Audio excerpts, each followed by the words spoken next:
वापी लवाछा की पावन भूमि पर बनने जा रहा एक बड़ा तीर्थ धाम, जहां पंचदेव मंदिर का भव्य निर्माण होने जा रहा। पद्म विभूषण जगतगुरु श्री राम भद्राचार्य जी की प्रेरणा एवं वापी दमन और सिलवासा के सनातनी धर्म प्रेमियों के भावार्थ तीर्थ धाम पंचदेव मंदिर का भव्य निर्माण होने जा रहा, जिसमें रानी सती दादी जी, राम दरबार, श्री खाटू श्याम, सालासर हनुमान जी एवं शिव परिवार के स्थान का निर्माण होगा। ये पांचों मंदिर एक ही परिसर में स्थापित होंगे और ये पंचदेव मंदिर के नाम पर जाना जाएगा। इस तीर्थधाम मंदिर निर्माण की परिकल्पना वापी क्षेत्र के उद्योगपति एवं धर्मप्रेमी गौसेवक श्री सूर्य प्रकाश जी अग्रवाल एवं उनके साथियों द्वारा संकल्पित की गई थी, जिसके संकल्प स्वरूप श्रीमती कौशल्या देवी अग्रवाल ट्रस्ट द्वारा मंदिर निर्माण के लिए 5 करोड़ रुपए की भूमि दान में दी गई। दिनांक 12 दिसंबर 2025 के शुभ दिन पर मंदिर की पद्म विभूषण जगतगुरु श्री रामभद्राचार्य जी के कमलों से रखी जाएगी। दिनांक 12 दिसंबर 2025 के दिन भूमि पूजन एवं भूमि समर्पण के पावन अवसर पर सभी सनातनी धर्म प्रेमियों को हार्दिक आमंत्रण है। तारीख 10 दिसंबर 2025 से तारीख 16 दिसंबर 2025 तक पद्म विभूषण जगतगुरु श्री रामभद्राचार्य द्वार पंचदेव कथा का आयोजन किया गया है। श्री पंचदेव पावन कथा का समय नित्य दिन दोपहर 3 बजे से शाम 5 बजे का रहेगा एवं प्रतिदिन शाम 7 बजे महाप्रसाद होगा। तारीख 12 दिसंबर 2025 के शाम भव्य संतवाणी भजन संध्या का आयोजन रखा गया है। भजन संध्या के मुख्य कलाकार संजय मित्तल, अंजलि द्विवेदी एवं ऋतु शर्मा सभी कलाकार अपनी मधुर वाणी से श्वेताओं को मंत्रमुग्ध करेंगे। मंच का संचालक विशाल रामावत जी करेंगे। मंदिर के साथ यहां गौशाला, भोजनशाला एवं प्रेम कुटीर का निर्माण भी किया जाएगा। गरीब बच्चों को शिक्षा में मदद करने हमेशा आगे रहे और आने वाले समय में भी उच्च शिक्षा में अपना योगदान देते रहेंगे। वापी लवाछा की भूमि पर संतों का आगमन, जहां दूर दूर से संत महंत के दिव्य दर्शन होंगे। इस अवसर का लाभ उठाने सभी सनातनी धर्म प्रेमियों को हार्दिक आमंत्रण है। अपने भाई बंधुओं के साथ जरूर पधारे। भाई साहब ने जैसे बताया कि सबसे पहले मेरे मन में नहीं आया, जो भी सनातनी भाई है, हिंदू भाई है, सबके मन में ये था कि यहाँ पे एक विशाल मंदिर बने, खाटू श्याम का, सालासर बालाजी का, किसी के मन में रानी सती दादी का, तो सबके जो सनातनी हिंदू भाई है सबके मन में था कि एक विशाल मंदिर बने। तो इसकी जो परिकल्पना है, हमारे साथ में काफी भाई है जिन्होंने मिलके लास्ट 4 साल से हम लोग इसकी प्लानिंग कर रहे हैं। हम लोग इसके लिए अप्रैल में रामभद्राचार्य जी के पास में गए थे भूमि पूजन के लिए। रामभद्राचार्य जी बोले तो आपने सब उनके नाम से परिचित है। आज अपने भारत के सबसे बड़े संत हैं, पद्म विभूषित हैं, जिन्होंने अयोध्या मंदिर का भी भूमि पूजन किया था। जैसे हम लोग उनके पास में निवेदन लेके गए 20 अप्रैल को, उन्होंने तुरंत ही उसको स्वीकार कर लिया और हम लोगों ने तो सिर्फ उनसे 12 दिसंबर को भूमि पूजन के लिए ही आग्रह किया था। उन्होंने स्वेच्छा से बोला कि भूमि पूजन तो मैं करूंगा ही करूंगा, उसके साथ में जो पंचदेव मंदिर आप लोग बना रहे हो, जो आपकी संस्था द्वारा पंचदेव मंदिर बनाया जा रहा है, उस पंचदेव मंदिर के बारे में मैं लोगों को विस्तृत में जानकारी दूंगा, उसके लिए 7 दिन की कथा करूंगा। तो अभी जो प्रोग्राम है वो 10 दिसंबर 2025 से 16 दिसंबर 2025 तक संत जी के द्वारा, रामभद्राचार्य जी के द्वारा हर दिन दोपहर 3 बजे से कथा रहेगी 6 बजे तक। प्रतिदिन अभी ट्रस्ट के द्वारा शाम को कथा के बाद में भजन संध्या का भी हर रोज आयोजन किया गया है। साथ में प्रतिदिन भंडारा भी रहेगा। जो भूमि पूजन है वो 12 दिसंबर को महाराज जी के कमलों से, हाथों से होगा। सभी सनातन भाइयों से निवेदन है ज्यादा से ज्यादा संख्या में आवे, कथा का महाराज जी से द्वारा जो सुनाए जाए कथा का आनंद लेवे, जो भजन संध्या जो रहेगी डेली, जो उसका आनंद लेवे और महाप्रसाद में का आनंद लेवे। आने का प्लानिंग है, लगभग 1000 गाड़ियों की, 1000 बाइक की प्लानिंग की गई है। जो कथा स्थल है वो आप काफी जगह आप लोगों ने कथा देखी होगी या कथा का आयोजन हुआ होगा। जो पंचदेव ट्रस्ट है अपने आप में उन्होंने एक अनूठा काम किया है कि जो कथा स्थल है उसको परमानेंट ही बना दिया है कि भविष्य में कोई भी धार्मिक कार्यक्रम होएगा वो यहाँ पे आयोजन हो सकता है। और ये जो स्थल बना है इसके अंदर में एक साथ में 6 से 7 हजार आदमियों का बैठने का अच्छी व्यवस्था है और वो पूरा टोटली एक परमानेंट बन गया है। तो फ्यूचर में जो भी धार्मिक कार्य या किसी भी महापुरुष की जयंती बात, तो उसका आयोजन इधर हो सकता है। यहाँ का एड्रेस क्या है सर, थोड़ा वो भी बताइए। यहाँ का एड्रेस लवाचा गांव है ये, और जो एक पुरानी सोसाइटी यहाँ की अंबिका पार्क, उसके सामने गली में है। आप जैसे रोड से एक बड़ा स्क्रीन भी लगा है मंदिर का, और वहीं से जो है माला वगैरह सब व्यवस्था की गई है। तो जैसे लोग इधर पहुंचेंगे तो ऑटोमेटिक मालूम चल जाएगा कि प्रोग्राम कहाँ पे है ना। इसलिए किया जा रहा है कि अलग अलग अपन मंदिर बनावे, उसकी जगह हिंदू को एक जगह संगठित करने के लिए एक ही मंदिर का, सभी देवी देवताओं का एक ही जगह मंदिर बनाने का प्लानिंग किया गया है, जिसमें सभी हिंदू धर्म, सभी प्रांत के हिंदू धर्म के सनातनी लोग मंदिर में आ सके। मंदिर बनने के बाद में मंदिर के अंदर में गौशाला रहेगी। एक प्रेम कुटीर का निर्माण किया जा रहा है, जो अपने आप में एक अनोखा है। अपना साउथ गुजरात में ये पहला प्रेम कुटीर है। जनरली क्या होता है कि अपन माँ बाप को सब साथ रखते हैं और रखना भी चाहते हैं, लेकिन जो आज काम है, आज जिस तरह का शेड्यूल है, उसके अंदर में अपने को बाहर भी जाना रहता है, तो प्रोग्राम में, शादी विवाह में, सब जगह जाना रहता है। उस समय माँ बाप को अपन कहाँ छोड़े, तो उसके लिए एक अल्पकालीन जो माँ बाप को आप इधर रख सकते हो, उनके खाने पीने का, दवाई पानी का प्रॉपर ध्यान रखा जाएगा। तो उस तरह की एक व्यवस्था की गई है, जिसका नाम एक प्रेम कुटीर दिया गया है। दूसरा जो प्रेम कुटीर या जो मंदिर का जो प्रांगण बनेगा, उसमें धार्मिक आयोजन के सिवा या किसी महापुरुष की जयंती के सिवा दूसरे कोई भी कॉमर्शियलाइज यूज नहीं होगा। जो रूम बनेंगे, 90 रूम जो बनेंगे, उसका किसी का भी कॉमर्शियलाइज यूज नहीं किया जाएगा, किसी को पर्सनल यूज के लिए नहीं दिया जाएगा। संपूर्ण जो रहेगा सोशल काम मंदिर के धार्मिक कार्यों के लिए ही उपयोग में किए जाएंगे। इधर एक गौशाला भी रहेगी, बच्चों के लिए खेलने का ग्राउंड भी रहेगा।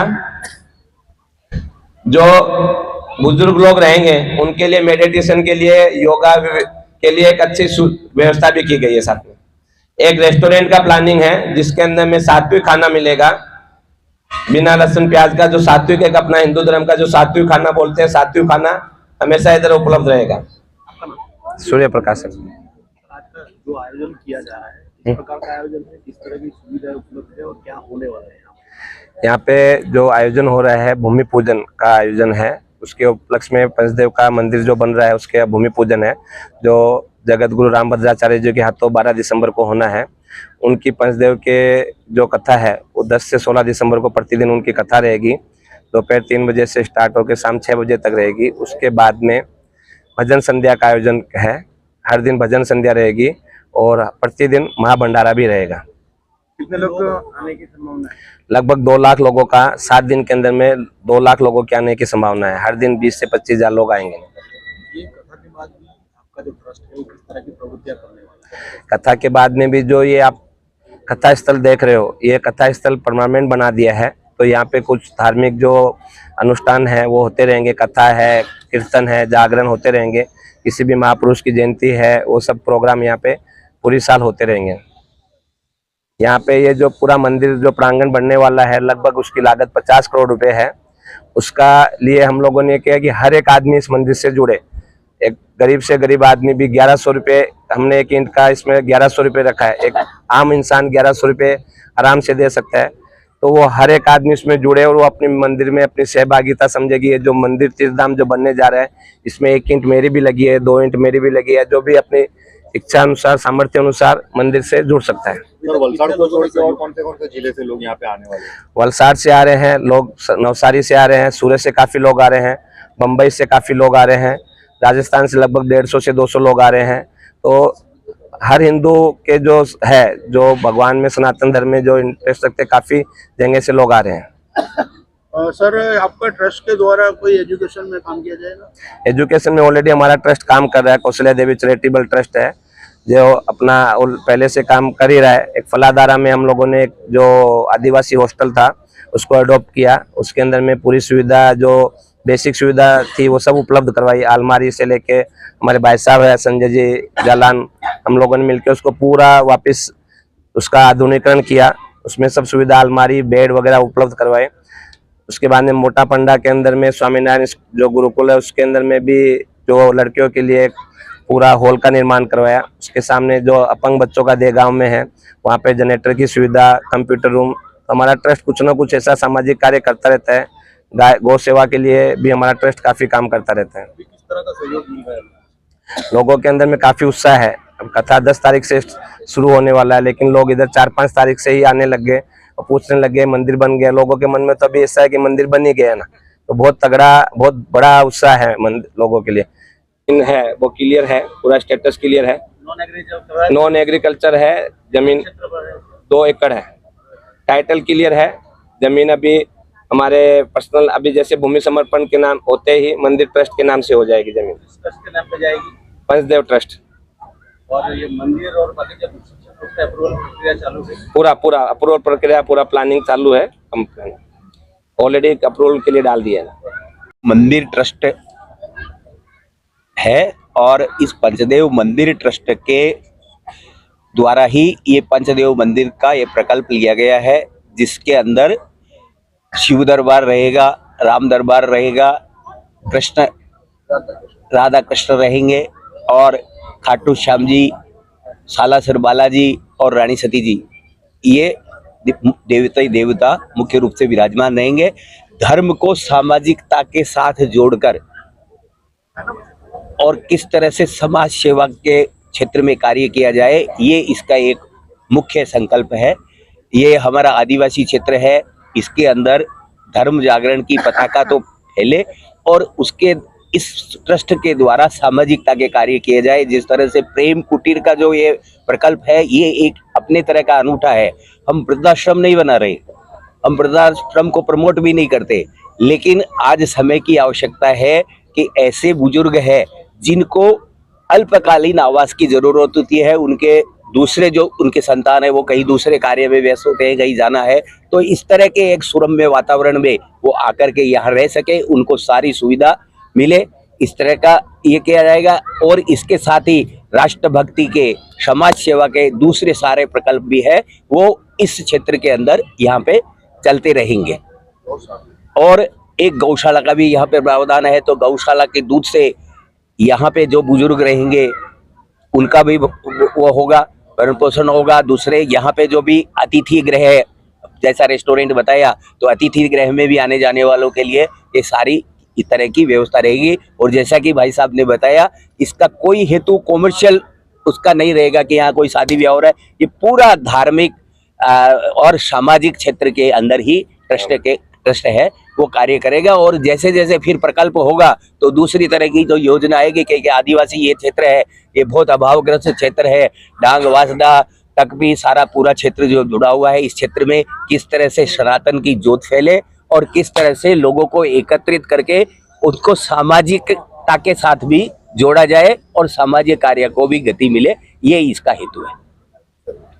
मैं आप लोगों के माध्यम से और सभी वापी, दमन, वलसाड़ जिला और दोनों संघ प्रदेश और जो भी आसपास के क्षेत्र है, उनसे निवेदन करता हूं कि वे इस पुण्य भूमि पे आए और जगत गुरु रामभद्राचार्य जैसे संत का आगमन यहाँ हो रहा है, जिनके दर्शन का लाभ मिलना मुश्किल है, उनके दर्शन की, उनकी कथा का लाभ ले। और सबके लिए यहाँ पे जितने भी श्रद्धालु आएंगे, ट्रस्ट की ओर से, हमारे कार्यकर्ताओं की ओर से, सबके लिए प्रसाद की भी व्यवस्था नियमित रूप से रहेगी।